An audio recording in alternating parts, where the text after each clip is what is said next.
first off, like, thanks for the kind words. Thanks for the intro and thanks for having me.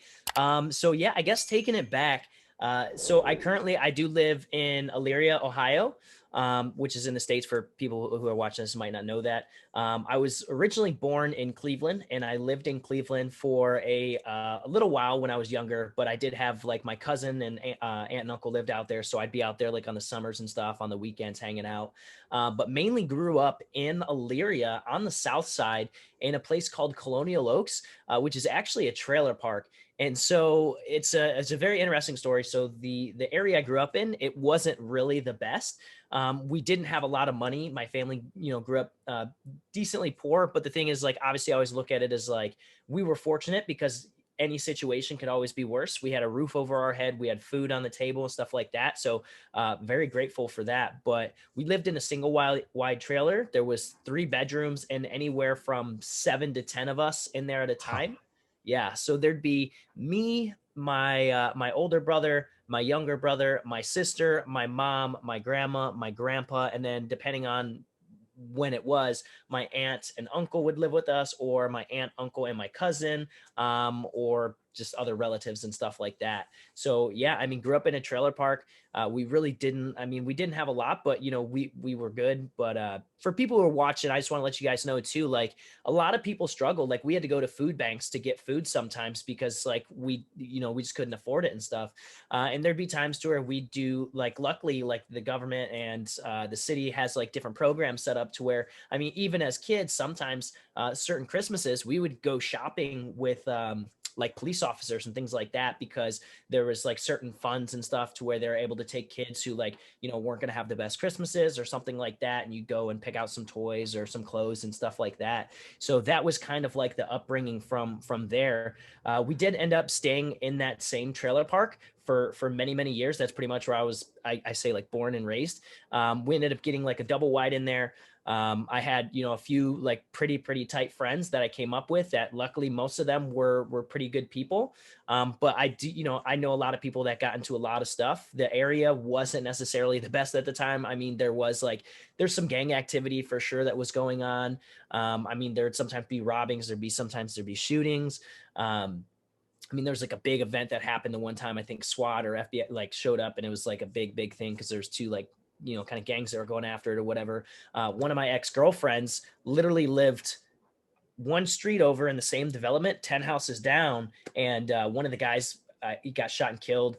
My girlfriend, or my ex-girlfriend's mom, got shot. Luckily she lived. She crawled across the street to the neighbors, and like, so yeah, it was pretty Wow. wild.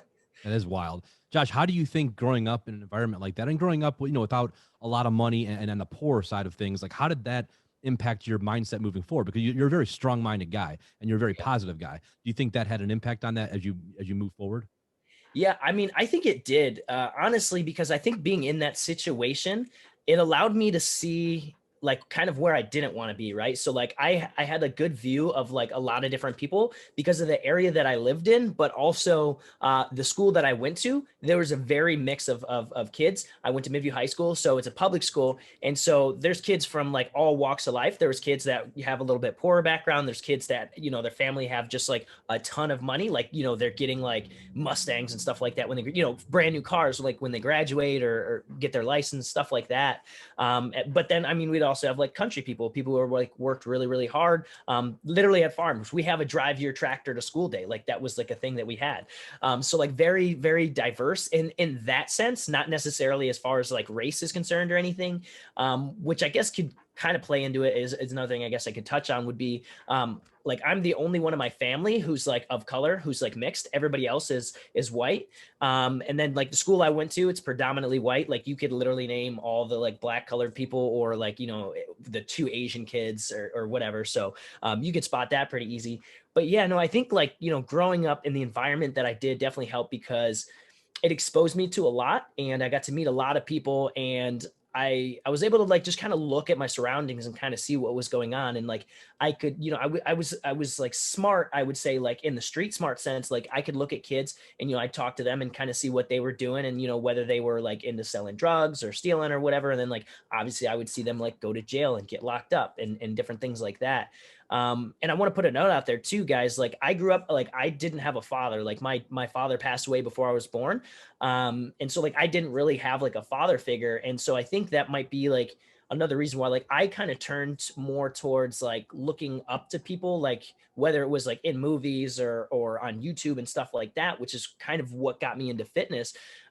But I think definitely being in that environment and kind of seeing things, it was like, okay, like I see like what they're doing, I see what happens, I see the repercussions of everything, because I've been approached multiple times to, to deal for people and do different things like that. But I was just like using logic. I was like, I know homeboy just got locked up. Like I don't want to get locked up. And the big thing for me was like, I don't want to disappoint my mom. I don't want to disappoint my grandma, because my older brother, unfortunately, he got caught up in some stuff. And he's my big brother. Your big brother's always supposed to be there for you. And unfortunately, he got involved in some things. Wrong place, wrong time, but he was also a part of it. Shouldn't have been there. But he got caught up in some bad stuff. There was a shooting involved. Luckily, nobody died. But he was locked up in prison for 6 years. And so, at that time, I was already kind of like making some money and starting to work. And so like, I would send him some money for commissary. So, being like the younger brother and like working and like, making like money, I was like hustling on the side because I didn't even have like a job. And like, when I say hustling, I wasn't like trapping or selling drugs or nothing. I would literally go on Craigslist and I would buy and sell car parts. I would trade different electronics, paintball guns, literally like anything that I could, just to flip it, make a little bit more money. So I was getting some income that way. But then, I remember going to like just different like maximum lockdown prisons, like Mansfield prison, Marion prison, like some hardcore prisons where people are in there for some serious offenses. And see my brother there locked up, it sucked. And I remember before he even went in, we had a guy who came up, who was boys with one of the other guys that was in the situation. He came to the door and my mom answered, and he had a knife in there. He was asking for my brother, asking where he's at and stuff. And I came to the door, so it kind of different stuff like that. But like, seeing that and like seeing it firsthand, like my own, like my own big brother going to jail, going to prison, for such a long time. I just like, I didn't want that life for myself. And it sucked. It hurt. It was upsetting. Like I still remember the day. I remember being in the courtroom. I remember the lawyer telling us, he's only going to get maybe 6 months max or something like that. First time offender, blah, gives us the whole spiel. And then the second that the judge, says 6 years, and then like, that's it. And we're all like, wait, what'd they just say? And then I remember like we were all freaking out. Everybody was crying and like trying to hug him and stuff. And it's like, I don't want to put my family through that. And I don't want to put my other siblings through that. And like, I didn't want anything to do with that. And like I said, like he's a good person. He's a great dude. Like he's out now. He's starting up his own business. He's doing his own thing. So he's doing great. But, it's very easy for people to get caught up in stuff like that.